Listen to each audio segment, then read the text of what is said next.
The Trump administration on Tuesday ordered a winding down of the Obama-era Deferred Action for Childhood Arrivals (DACA) program, which protects from deportation young undocumented immigrants who were brought to the United States by their parents. Providing no legislative roadmap, Trump called on Congress to legalize DACA before he phases out the program next March. Trump's move puts at risk of deportation some 800,000 Dreamers who receive temporary work permits and other benefits through DACA. It's certainly possible that a Republican Congress, leaning heavily on Democratic votes, could pass an era measure to put the DACA program on firmer legal ground. But Trump's challenge to Congress could also deepen a GOP cleavage over immigration reform, derailing action. Here's a look at the three main barriers to swift congressional action. 1. Polarized parties. Some Republican lawmakers, including Senators Lindsey Graham, John McCain and Jeff Flake, said this week that they wanted to protect DACA beneficiaries. But more often, legislators' positions on immigration reform diverge on party lines. It is no wonder that 1986, some 30 years ago, was the last time the United States passed a major reform of immigration laws, in a bipartisan deal struck by a Democratic House and a Republican Senate and White House. Since then, any such efforts have been blocked by growing partisanship and ideological sorting of conservatives and liberals into the Republican and Democratic parties. A Democratic Senate in 2013 did cobble together a bipartisan immigration deal by combining three elements: the increases in border security that conservatives wanted, the provisions for temporary agricultural workers that businesses wanted, and the path to citizenship for undocumented individuals that liberals wanted. But that bipartisan deal died when the House GOP leadership refused to bring the bill to the floor. Why is Congress so divided by party on immigration? It is because members' constituents are just as divided along party lines.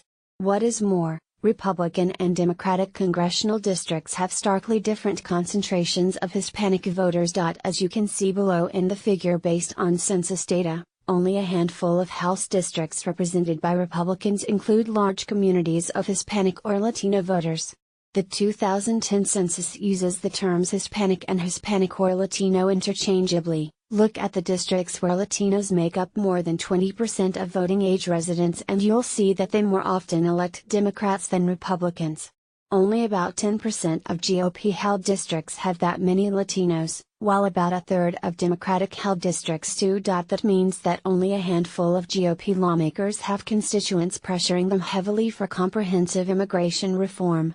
You won't be surprised, then, that these are the dozen or so members who have signed on to bills to legalize DACA. Nor should it be surprising that the rest of congressional Republicans have few incentives to advance comprehensive immigration reform, despite general public support for protecting DACA beneficiaries. Point 2. A schism among Republicans. Immigration has been missing from the GOP legislative agenda for good reason. The GOP is fractured over reform. Business-friendly Republicans tend to favor comprehensive reform, arguing, as many businesses do, that creating clear and stable systems that allow the entry of needed workers will bring economic benefits to all. Social conservatives tend to oppose any proposals that they deem amnesty, forgiving individuals who are in the United States without papers and giving them a way to stay.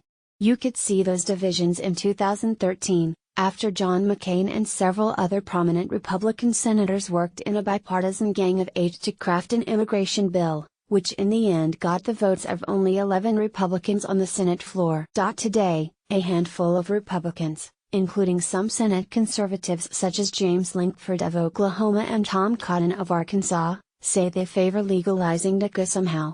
But it is not clear whether that kernel of GOP support can grow, or whether the GOP's top leaders in Congress, Senate Majority Leader Mitch McConnell, KY, and House Speaker Paul D. Ryan, Wisconsin, have the stomach to push their respective conferences to take up immigration despite extreme party cleavages. Nor is the White House likely to offer any political cover for Republicans seeking a path forward.